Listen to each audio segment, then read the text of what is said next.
अस्सलामुअलैकुम to all. In my previous video मैंने आप लोगों को पेज नंबर 45 तक की वर्किंग डन करवा दी थी। अब मैं पेज नंबर 46 की वर्किंग आपको करवा रही हूँ। पेज नंबर 46 भी आपका वही है, ऊपर 7 और 8 आपका रह गया था। किड्स डैश डैश कार्टून्स और ब्रैकेट में वॉच लिखा हुआ है। जब हम बहुत सारों की बात करते हैं तब हम आर यूज़ करते हैं। क्या यूज़ करेंगे हम? आर हम एक बंदे के लिए यूज़ नहीं करते। आर हम जब बहुत सारे बंदों की बात होती है तब हम यूज़ करते हैं। यहाँ पे अगर लिखा होता किड यानी एक बच्चे की बात होती तो हम इज़ लिखते, लेकिन यहाँ पे लिखा है किड्स। किड्स मतलब बहुत सारे बच्चे, तो हम यहाँ लिखेंगे आर। और वॉच के आगे ING लगा दिया, वॉचिंग बन गया। इसी तरह आई के साथ मैंने आपको बताया हमेशा एम आएगा। आई एम ईटिंग वेजिटेबल्स यानी मैं सब्जियां खा रही हूँ। आपकी टेक्स्ट बुक की वर्किंग आपको यहीं तक ही डन करनी है। यहाँ पे मैंने क्रॉस लगाया हुआ है तो ये आपको नहीं करना। यहाँ तक की वर्किंग आपको डन करनी है। अब हम अपनी वर्क बुक की वर्किंग स्टार्ट करते हैं। नाउ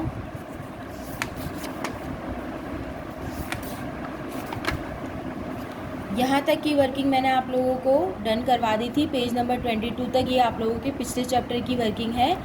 अब यहाँ पर एट पेज नंबर 23 आप लोगों की न्यू चैप्टर जो ईद उल फितर और ईद उल अज़हा है उसकी वर्किंग यहाँ से स्टार्ट हो रही है।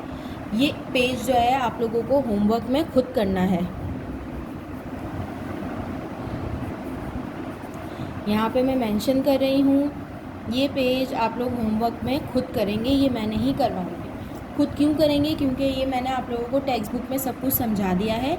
अब मैं आपको यहाँ पर समझा देती हूँ कि करना क्या है। Look at the two pictures. आपको इन दोनों पिक्चर्स को देखना है और बताना है कि इस पिक्चर में क्या हो रहा है। Now answer the following questions. What are they celebrating? इन दोनों पिक्चर्स में क्या सेलिब्रेट हो रहा है? यहाँ क्या सेलिब्रेट हो रहा है, यहाँ क्या सेलिब्रेट हो रहा है, ये आपको यहाँ पे लिख के बताना है कि जो चीज़ ये सेलिब्रेट कर रहे हैं उसका नाम आपको यहाँ लिखना है। आपको देख के समझ में आ गया होगा कि यहाँ पे कौन सी सेलिब्रेशन हो रही है। Is it a festival?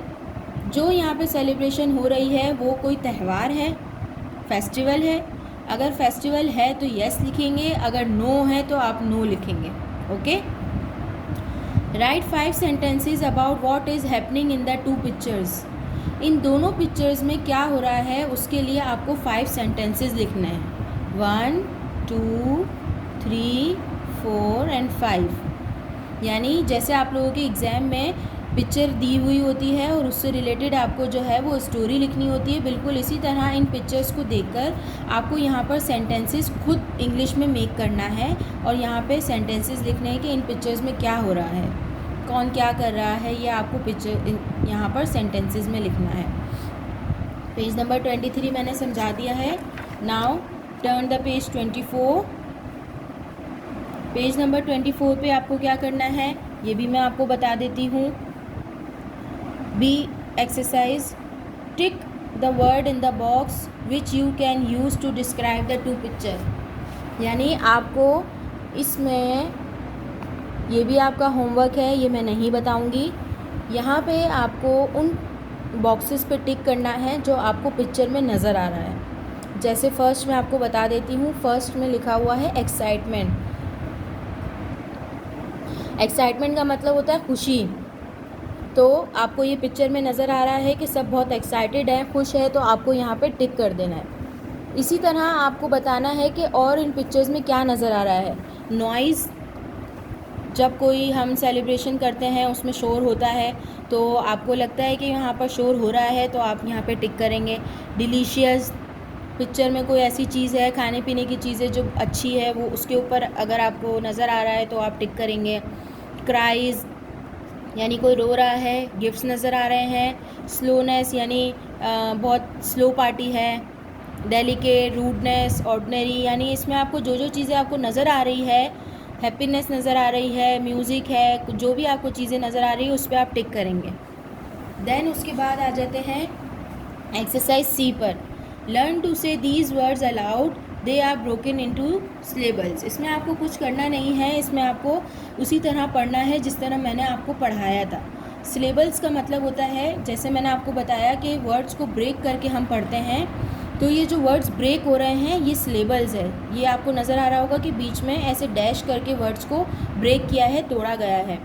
Excitement, तो ये 1 2 3 ये सिलेबल्स हैं, यानी जब हम वर्ड्स को तोड़ के पढ़ते हैं तो उसको हम सिलेबल्स कहते हैं। किसी वर्ड में 1 सिलेबल होता है, किसी में 2 होते हैं, किसी में 3 होते हैं, किसी में इससे भी ज़्यादा होते हैं।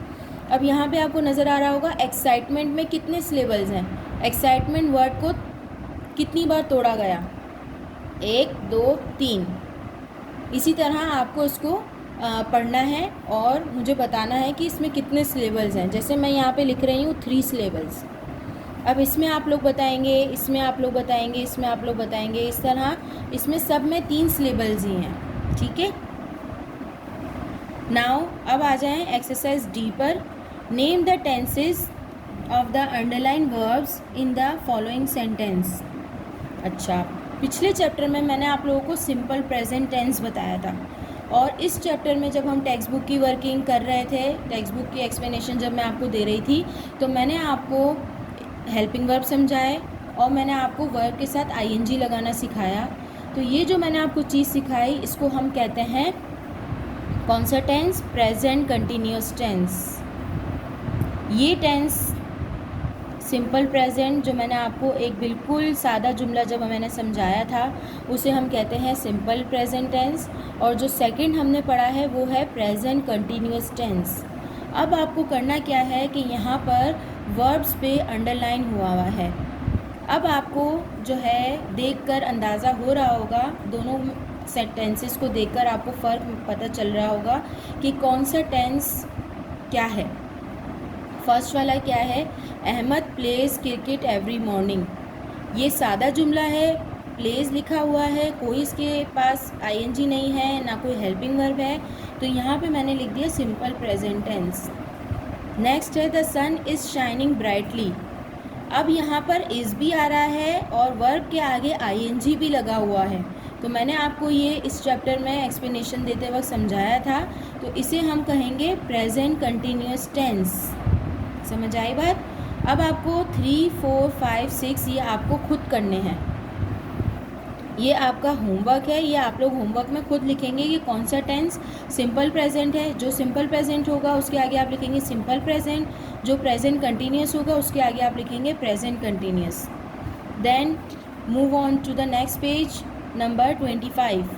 पेज नंबर 25 पे ई एक्सरसाइज आप देख सकते हैं। Underline the verbs of the following sentences of the story and write simple present और present continuous in the space given below. यानी ये एक आपको शॉर्ट स्टोरी दी हुई है, अ थर्स्टी। पहले मैं आपको स्टोरी समझा रही हूँ। A thirsty ant is crawling to a river bank, यानी एक मक्खी जो है, प्यासी मक्खी जो है वो दरिया के किनारे जो है वो घूम रही है। She falls into the stream and it is sweeping her away, यानी वो एक नाले में गिर गई। A dove who is flying above feel sorry for her, यानी ऊपर जो है एक परिंदा बैठा हुआ है, वो उसको देखकर अफसोस हो रहा है। She drops a small branch in the water, वो पानी में जो है वो एक ब्रांच फेंक रहा है ताकि मक्खी जो है उसको पकड़ के अपने आप को बचा सके।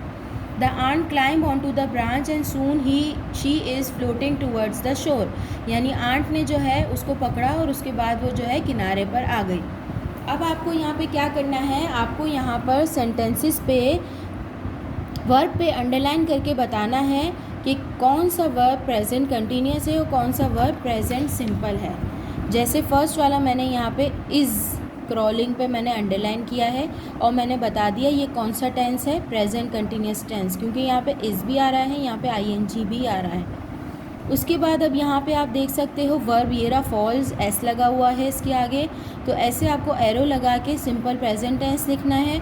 और यहाँ पर इज़ भी आ रहा है, स्वीपिंग भी आ रहा है, आईएनजी भी लगा हुआ है, तो आप यहाँ पे प्रेजेंट कंटिन्यूस लिख दोगे।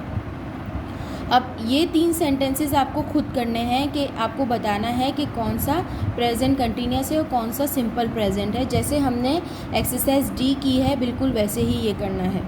इसमें मैं आपको इजी ये कर देती हूँ कि मैं आपको अंडरलाइन करके दे देती हूँ। ये मैंने आपको अंडरलाइन कर दिया, अब आपको सिंपल हो गया और मैंने आसानी कर दी आप लोगों के लिए कि आपको सिर्फ अंडरलाइन देखकर बताना है कि ये कौन सा टेंस है। ये मैंने अंडरलाइन कर दिया, ठीक है। यहाँ पे भी मैंने अंडरलाइन कर दिया और मैंने यहाँ पे भी अंडरलाइन कर दिया। अब आप लोगों को खुद बताना है, खुद लिखना है कि ये कौन सा टेंस है। Okay, now write an essay on the festival celebrated in your city, town और village and describe how you celebrate them. यानी आपके सिटी में, आपके जो आपका कोई शहर, आपका जो शहर है जहाँ आप रह रहे हो, अगर आपका कोई गांव है, वहाँ पे ऐसा कोई ख़ास फेस्टिवल है जो आप सेलिब्रेट करते हो, तो उसके बारे में आपको यहाँ पर लिखना है। मैक्सिमम आप 5 to 6 लाइन्स लिख लें। ठीक है, मैं दोबारा समझा देती हूँ कि यहाँ पे क्या करना है। यहाँ पे आपको, जैसे हमारे 2 फेस्टिवल्स के बारे में हमने इस चैप्टर में पढ़ा है, इसके अलावा अगर आपके विलेज में, आपके घर में कोई फेस्टिवल ऐसा मनाया जाता है तो उसके बारे में आपको 5 सेंटेंसेस यहाँ पे लिखने हैं कि आप उसको कैसे सेलिब्रेट करते हैं। यहाँ तक आपकी जो है वो वर्कबुक की वर्किंग ख़त्म हो चुकी है। नेक्स्ट वीडियो में हम कॉपी की वर्किंग स्टार्ट करेंगे। अल्लाह हाफ़िज़।